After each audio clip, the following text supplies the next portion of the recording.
आमदार रोहित पवार आपल्यासोबत आहेत. सर, काय सांगाल, आज तुम्ही या ठिकाणी आले, भेटले, त्यांच्या कुटुंबियाशी पण भेटले, काय नेमकं या ठिकाणी त्यांनी सांगितलं? नाही, इथं फार मोठा अन्याय डॉक्टरांवर नर्सेसवर झालेला आहे. हा जो रमेश म्हात्रे, त्यांनी नर्सेसला मारहाण केली, डॉक्टरवर मारहाण केलेली, 4-5 किलोचा रजिस्टर घेऊन डोक्यात तिथं मारलेला आहे.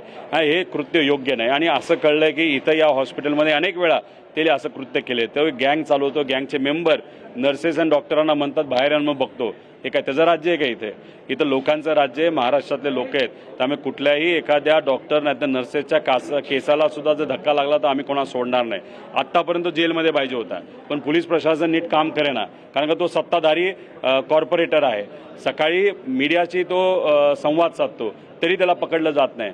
मला आमदार असताना सुद्धा प्रोटेक्शन नाही, त्याला तिथं पोलिसांचं प्रोटेक्शन दिलं गेलं आहे अनेक दिवसांपासून. आणि पोलीस त्याच्याबरोबर असताना पोलीस म्हणते की आम्हाला माहीत नाही तो कुठे आहे, त्यामुळे त्याला बेल मिळूस तर हे प्रशासकीय अधिकारी त्याला मदत करतायत. हे चालणार नाही. आज संध्याकाळीच त्याला जेलमध्ये टाका, जर नाही टाकलं तर उद्या त्यांना महागात पडेल. आदित्य ठाकरे देखील या ठिकाणी येणार आहेत आणि आता तुम्ही डीसीपींशी पण बोललेत, काय नेमकं त्यांना सूचना दिली? नाही, डीसीपींना सांगितलं, म्हणतात आम्ही कायदेशीर कारवाई करू. म्हणलं कायदेशीर कारवाई आम्हाला एकच माहिती की त्याला जेलमध्ये टाकता येतं. जेलमध्ये उचला, जेलमध्ये टाका. आणि उलट आमचं असं म्हणणं आहे की 23 मिनिटं एका महिलेला अतिशय खालच्या लेवलला जाऊन तो बोललेला आहे. इथं महिलांना मारलेला आहे, नर्सेसला मारलेला आहे. त्याची धिंड काढा कपडे काढून, म्हणजे आतल्या कपड्यावर एक धिंड काढा, त्याची लायकी दाखवून द्या सगळ्यांना.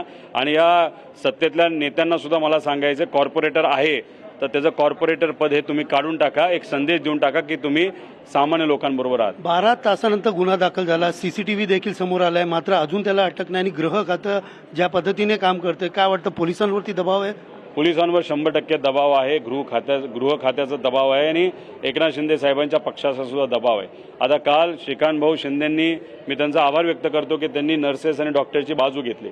पण बाजू एका बाजूला तुम्ही घेता आणि दुसऱ्या बाजूला तुम्ही तुमच्या कॉर्पोरेटरला वाचवता, ही कशी दुटप्पी भूमिका? कारवाई आजची आज झाली पाहिजे अशी आमची मागणी आहे. सध्या आता जे डॉक्टर्सवर त्यांच्यामध्ये एक भीतीचं वातावरण आहे, कारण या सगळ्या गोष्टीमधून धमकी देखील देण्यात आलेली. आणि महानगरपालिकेने त्या डॉक्टरांना पर्सनल गुन्हे दाखल करा असं आयुक्त बोलतात, आणि डॉक्टरांनी पर्सनल गुन्हे दाखल केले त्याच्यात. आता समजा जर आयुक्तांनी असं काही केलं, डॉक्टरांना गुन्हे दाखल केले, तर त्यांचं तिथं राहणं पण मुश्किल आम्ही करू. त्यामुळे गुन्हे दाखल व्हायला पाहिजे. या म्हात्रेवर त्यांनी मारहाण तिथं केलेली आहे.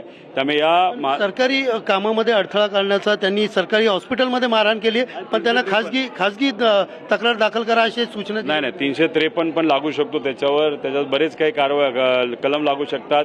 100% आत्ताच्या आता त्याला जेलमध्ये टाकता येते, हे प्रोव्हिजन आहे. पण का टाकलं जात नाही, का त्याला पाठबळ दिलं जातं? कारण तो सत्ताधारी आहे. त्यामुळे हे जे काय आहे ना, गरिबाचं सरकार नाही, हे गुंडांचं सरकार म्हणावं लागेल.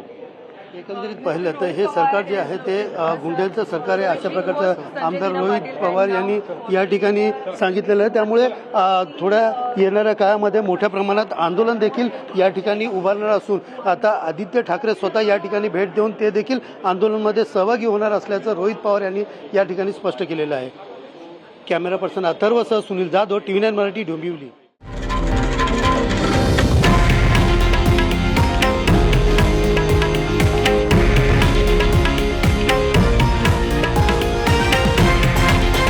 हे आहे देशातील नंबर 1 न्यूज नेटवर्क आणि आपण पाहत आहात TV9 मराठी, एकमेव.